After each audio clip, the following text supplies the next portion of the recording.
안녕하세요. 저는 15년째 동네 약국에서 일하고 있는 약사입니다. 매일 수많은 분들이 약국을 찾아오시는데요. 특히 어르신들께서 가장 많이 물어보시는 질문이 하나 있습니다. 바로 비타민C에 대한 궁금증이에요. 사실 저도 처음에는 비타민C가 그냥 단순한 영양제 정도로만 생각했었는데요. 약사가 되고 나서 공부를 하면서 깜짝 놀랐습니다. 정말 많은 분들이 비타민C에 대해 잘못 알고 계시더라고요. 심지어 의료진 중에서도 오해하고 계신 분들이 있을 정도예요. 오늘은 제가 15년 동안 약국에서 상담하면서 느꼈던 점들과 함께 비타민체에 대한 진짜 이야기를 들려드리려고 합니다. 어르신들께서 자주 물어보시는 질문들을 중심으로 하나씩 풀어드릴게요. 어르신들이 약국에 오셔서 가장 자주 하시는 말씀이 있어요. 약사님, 비타민C 먹어도 소변으로 다 나간다면서요? 그럼 먹어도 소용없는 거 아닌가요? 이런 질문을 정말 많이 받습니다. 이 질문을 받을 때마다 제가 속으로 안타까워하는 이유가 있어요. 왜냐하면 이건 정말 큰 오해이거든요. 비타민C가 소변으로 나간다고 해서 효과가 없다는 건 마치 물을 마셔도 소변으로 나가니까 물 마시는 게 소용없다고 말하는 것과 똑같아요. 제가 쉽게 설명해 드릴게요. 비타민C는 정말 특별한 물질입니다. 우리가 비타민C를 먹으면 우선 소장에서 흡수가 되는데요. 이때 흡수율이 대략 30% 정도예요. 그러니까 1000mg을 드시면 300mg 정도가 혈관으로 들어간다는 뜻이죠. 그런데 여기서 중요한 건 나머지 70%가 그냥 버려지는 게 아니라는 거예요. 흡수된 30%는 혈관을 타고 우리 몸 곳곳으로 가서 정말 중요한 일을 합니다. 특히 방광에서 활성산소를 없애주는 역할을 해요. 제가 약국에서 상담하면서 느낀 건데요. 비타민C를 꾸준히 드시는 어르신들은 밤에 화장실 가는 횟수가 줄어든다고 하시더라고요. 이게 바로 방광이 건강해지기 때문이에요. 방광암 예방에도 도움이 되고요. 그리고 흡수되지 않은 나머지 70%는 어떻게 될까요? 이게 대장으로 내려가면서 대장 속 좋은 균들을 늘려줍니다. 마치 유산균처럼 장내 환경을 개선해주는 거예요. 그래서 대장 건강에도 도움이 되고 대장암 예방에도 효과가 있어요. 약국에 오시는 어르신들 중에 변비로 고생하시는 분들이 계신데요. 비타민C를 꾸준히 드시면서 변비가 좋아졌다고 하시는 경우를 많이 봤어요. 이것도 바로 이런 이유 때문이에요. 그러니까 비타민C는 흡수되는 부분도 유익하고 흡수되지 않는 부분도 유익해요. 한 톨도 버려지는 게 없다는 뜻이죠. 제가 약국에서 일하면서 정말 신기했던 경험이 있어요. 어떤 할머니가 오셔서 비타민C 먹으면 소변이 노랗게 나온다고 걱정하시더라고요. 그래서 제가 설명해 드렸어요. 할머니, 그게 바로 비타민C가 제대로 일하고 있다는 증거예요. 방광을 보호하느라 열심히 일한 비타민C가 소변으로 나가는 거거든요. 사실 우리 몸은 정말 똑똑해요. 필요한 만큼만 흡수하고 나머지는 다른 곳에서 유용하게 쓰이도록 설계되어 있어요. 그래서 비타민C를 많이 드실수록 좋은 거예요. 물론 적당한 선에서 말이죠. 어떤 분들은 그럼 얼마나 먹어야 하나요? 라고 물어보시는데요. 이건 사람마다 다 달라요.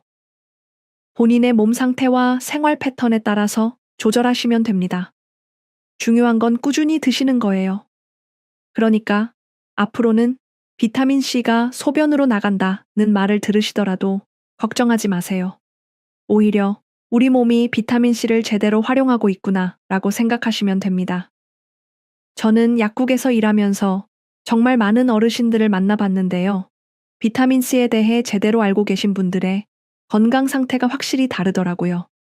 특히 80대 할머니 한 분이 기억에 남아요. 처음 오셨을 때는 자주 아프시고 기운도 없어 보이셨는데 비타민C를 꾸준히 드시고 나서는 정말 달라지셨거든요. 감기도 잘 안 걸리시고 무엇보다 밤에 푹 주무신다고 하시더라고요. 이런 경험들을 통해서 제가 확신하게 된 게 있어요. 비타민C는 정말 우리 몸에 없어서는 안 될 소중한 영양소라는 거예요. 그런데 많은 분들이 잘못된 정보 때문에 망설이고 계시는 게 안타까워요. 어르신들이 약국에 오셔서 두 번째로 많이 하시는 걱정이 있어요. 약사님, 비타민C 많이 먹으면 콩팥 나빠진다면서요? 저 콩팥이 안 좋은데 먹어도 될까요? 이런 질문이에요. 이 질문을 받을 때마다 저는 참 안타까운 마음이 들어요. 왜냐하면 이것도 큰 오해이거든요. 심지어 일부 의료진분들도 이렇게 말씀하시는 경우가 있어서 더욱 문제가 되고 있어요. 제가 약국에서 15년 동안 상담해본 경험으로 말씀드리면 비타민C는 콩팥에 해가 되기는커녕 오히려 도움이 됩니다. 이걸 쉽게 설명해 드릴게요. 우선 비타민C가 콩팥을 망가뜨린다는 걱정이 왜 생겼는지부터 말씀드릴게요.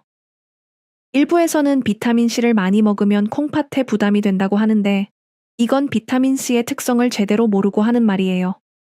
앞서 말씀드렸듯이 비타민C는 우리가 아무리 많이 먹어도 30% 정도만 흡수돼요.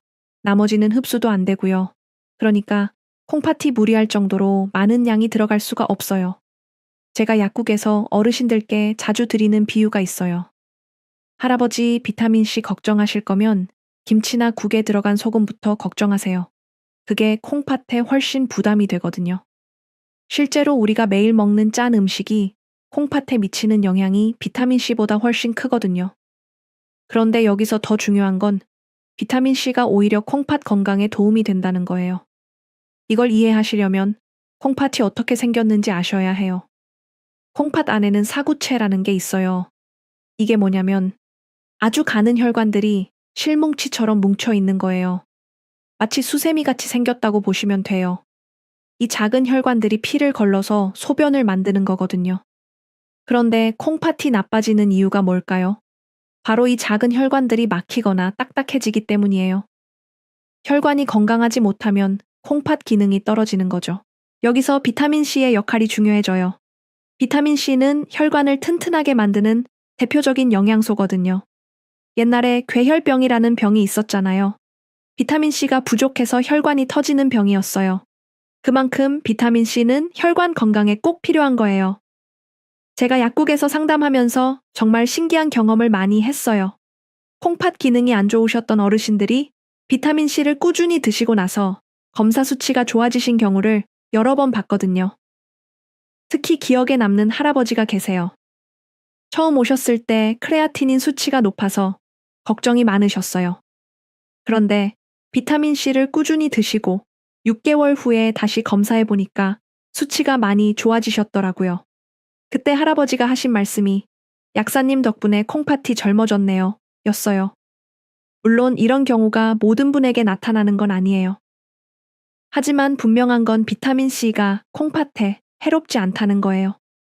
오히려 콩팥을 구성하는 혈관들을 건강하게 만들어서 본래 기능을 잘 할 수 있도록 도와주는 거죠. 그런데 안타깝게도 일부 의료진분들은 콩팥 기능이 나빠진 환자를 좋게 만들 방법을 잘 모르세요. 그래서 혹시나 해서 비타민C도 줄이세요 라고 말씀하시는 거예요.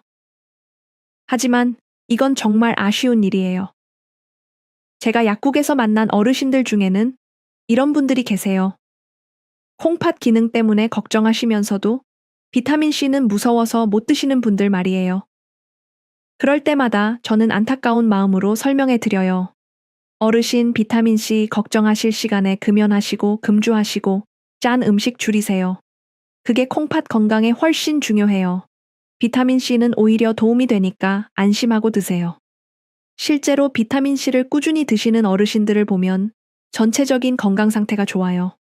감기도 잘 안 걸리시고 기운도 좋으시고 무엇보다 각종 검사 수치들이 안정적이에요. 그러니까 콩팥이 걱정되신다고 비타민C를 피하지 마세요. 오히려 적절한 양을 꾸준히 드시면서 콩팥 건강을 지켜나가시기 바랍니다.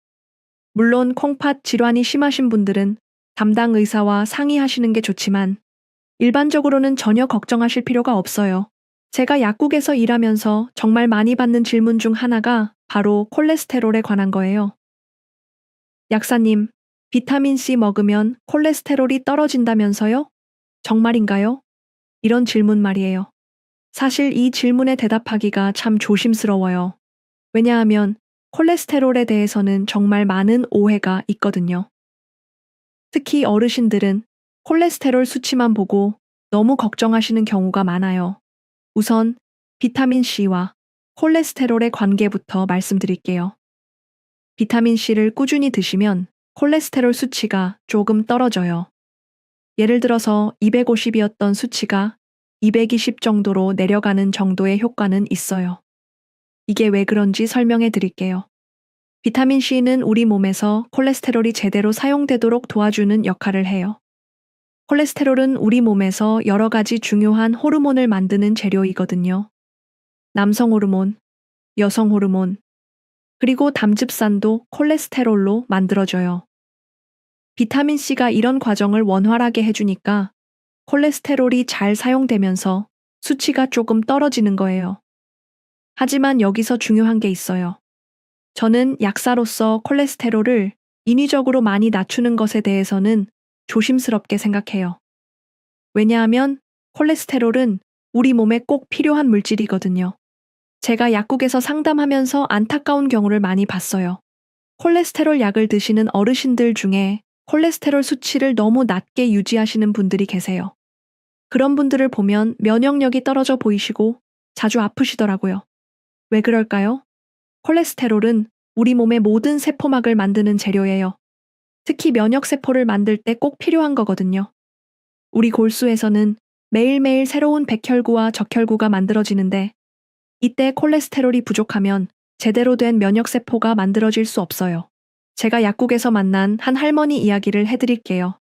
콜레스테롤 약을 드시면서 수치를 40대까지 낮게 유지하고 계셨어요. 그런데 자꾸 감기에 걸리시고 기운도 없으시더라고요. 그래서 제가 조심스럽게 말씀드렸어요. 할머니 콜레스테롤을 너무 낮게 유지하시는 것 같은데 담당 의사와 상의해 보시는 게 어떨까요? 그 할머니가 의사와 상의해서 약을 조금 줄이시고 나서는 확실히 기운이 좋아지시더라고요. 물론 이게 모든 분에게 해당하는 건 아니지만 콜레스테롤도 적당한 수준을 유지하는 게 중요하다는 걸 보여주는 사례라고 생각해요. 그럼 콜레스테롤 관리를 어떻게 해야 할까요? 여기서 비타민 C의 진짜 역할이 나타나요. 사실 콜레스테롤 자체가 문제가 아니라 콜레스테롤이 산화되는 게 문제예요. 콜레스테롤이 활성산소에 의해 산화되면 혈관벽에 달라붙어서 동맥경화를 일으키거든요. 그런데 비타민 C는 강력한 항산화제이기 때문에 콜레스테롤이 산화되는 걸 막아줘요. 이게 진짜 근본적인 해결책이에요. 콜레스테롤 수치를 억지로 낮추는 게 아니라 콜레스테롤이 나쁘게 변질되지 않도록 보호해 주는 거죠. 제가 약국에서 상담할 때 어르신들께 자주 말씀드리는 게 있어요. 콜레스테롤 수치만 보지 마시고 전체적인 혈관 건강을 생각하세요. 비타민 C를 꾸준히 드시면서 활성산소를 줄이는 게 더 중요해요. 실제로 비타민 C를 꾸준히 드시는 어르신들은 콜레스테롤 수치가 높아도 혈관 건강이 좋으신 경우가 많아요. 반대로 콜레스테롤 수치만 낮고 비타민 C를 안 드시는 분들은 다른 혈관 질환 위험이 있을 수 있고요. 그러니까 콜레스테롤 때문에 너무 걱정하지 마시고 비타민 C를 꾸준히 드시면서 근본적인 혈관 건강을 챙기시기 바랍니다. 물론 콜레스테롤 약을 드시고 계신 분들은 갑자기 끊지 마시고 담당 의사와 상의하시면서 조절하세요. 지금까지 비타민 C에 대한 3가지 큰 오해들을 풀어드렸는데요. 정말 유용한 정보였다고 생각하시면 좋아요 버튼을 눌러주시고 구독도 해주세요. 앞으로 더 많은 건강 정보를 약사의 관점에서 정확하게 전달해 드리도록 하겠습니다. 그럼 이제 어르신들이 정말 궁금해하시는 감기와 비타민 C의 관계에 대해서 말씀드릴게요. 가을 겨울철이 되면 약국에 정말 많은 어르신들이 오세요. 약사님, 감기 기운이 있는데 비타민 C 먹으면 도움이 될까요? 이런 질문을 정말 자주 받거든요. 이 질문에 대해서는 자신 있게 말씀드릴 수 있어요. 비타민 C는 감기에 확실히 효과가 있습니다. 이건 그냥 제가 경험으로 말하는 게 아니라 실제로 과학적으로 입증된 사실이에요. 제가 설명해 드릴게요. 비타민 C와 감기의 관계를 제대로 연구한 실험이 있어요. 사람과 똑같이 비타민 C를 스스로 만들지 못하는 실험용 쥐를 가지고 한 연구였는데요. 결과가 정말 놀라웠어요. 비타민 C가 부족한 쥐들은 감기 바이러스에 감염되면 대부분 죽어버렸어요. 반면에 비타민 C를 충분히 공급받은 쥐들은 감기에 걸려도 쉽게 회복되더라고요. 더 중요한 건 비타민 C가 충분한 쥐들은 감기가 폐렴으로 발전하지 않았다는 거예요. 이게 왜 그런지 설명해 드릴게요. 우리 몸에 감기 바이러스가 들어오면 면역 체계에서 바이러스와 싸우는 물질들을 만들어내거든요. 그런데 이런 면역 물질을 만들 때 비타민C가 꼭 필요해요. 비타민C가 부족하면 면역 물질이 제대로 만들어지지 않아요. 그러면 바이러스가 마음껏 증식하게 되죠. 처음에는 코나목에서 시작하지만 점점 아래쪽으로 내려가서 기관지와 폐까지 침범하게 돼요. 그래서 단순한 감기가 폐렴으로 발전하는 거예요. 하지만 비타민C가 충분하면 상황이 완전히 달라져요. 면역 물질들이 활발하게 만들어져서 바이러스 증식을 효과적으로 막아줘요. 그래서 감기가 심해지지 않고 빨리 회복되는 거죠. 제가 약국에서 15년 동안 일하면서 정말 많은 사례를 봤어요. 비타민C를 평소에 꾸준히 드시는 어르신들과 그렇지 않은 분들의 차이가 확연해요. 특히 기억에 남는 할아버지가 계세요.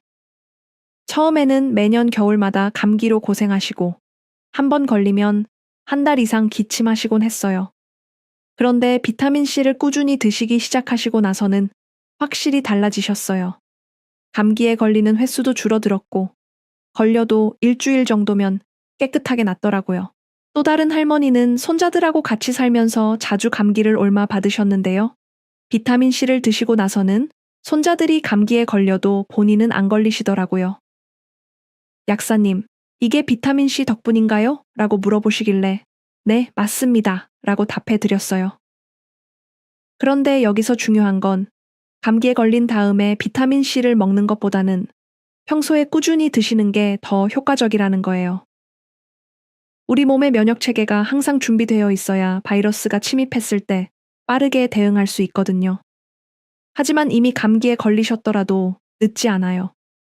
감기 초기에 비타민C를 충분히 드시면 회복 속도가 확실히 빨라져요.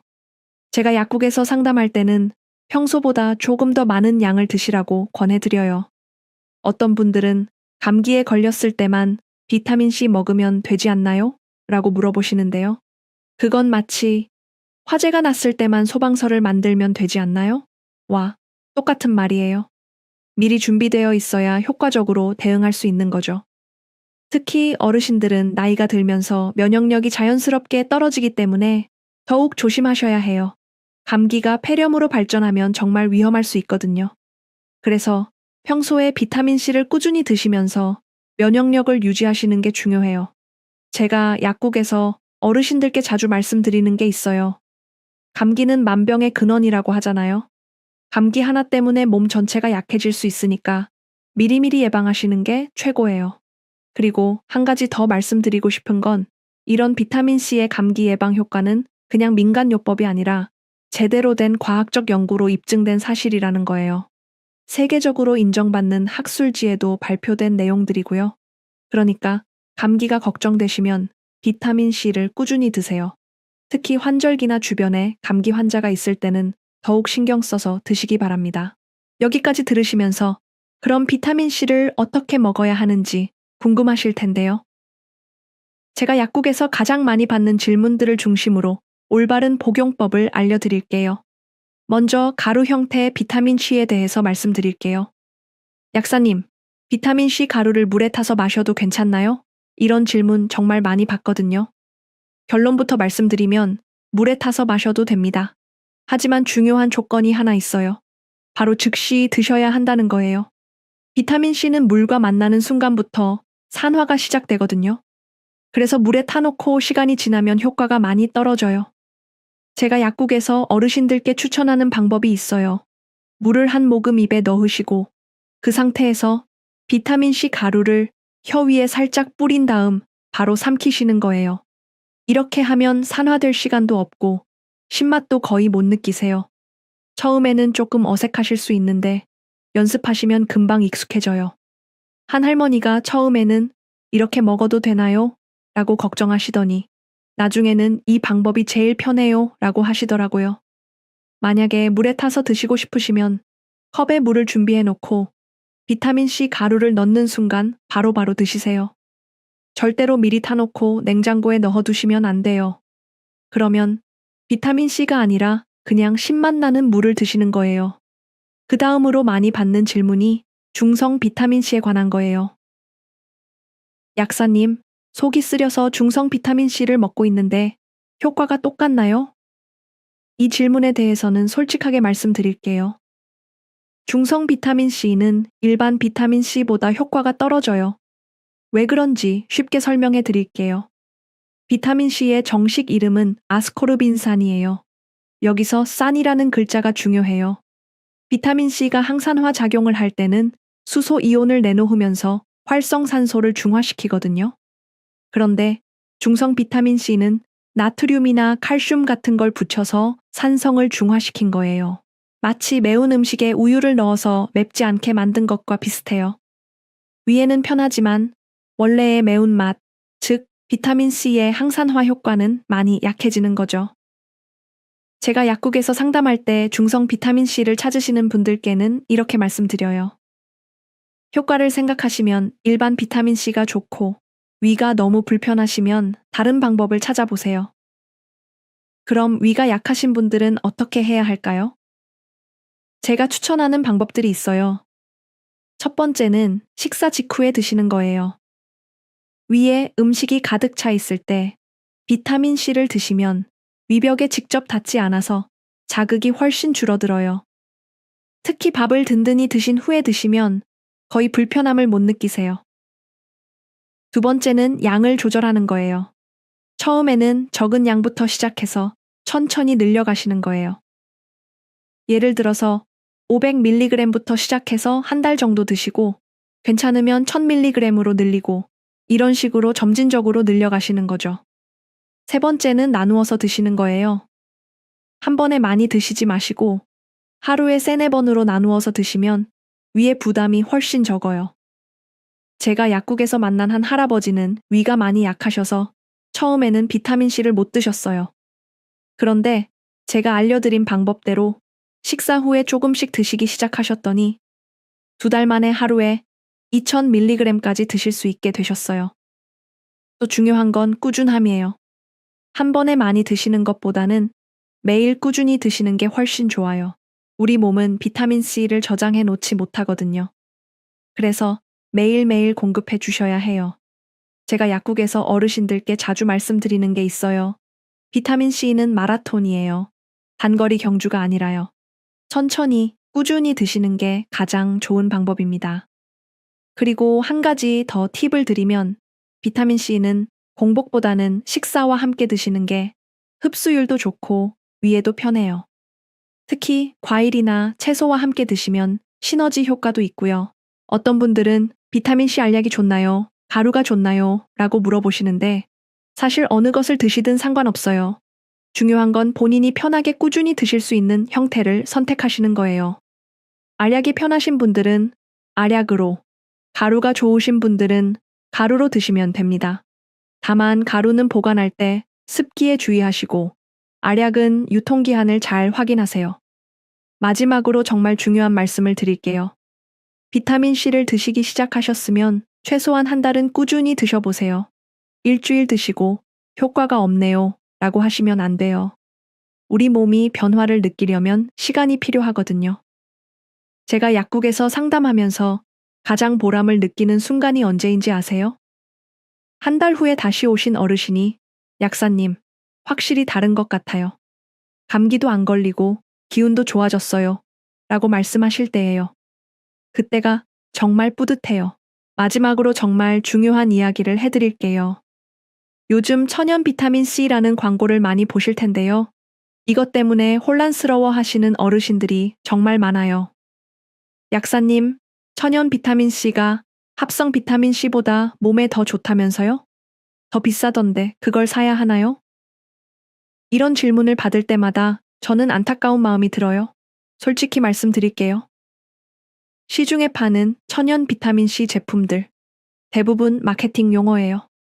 진짜 천연 비타민 C는 딸기나 오렌지 같은 과일 속에 들어있는 거예요. 그런데 과일로 하루 필요한 비타민 C를 섭취하려면 얼마나 많이 먹어야 하는지 아세요?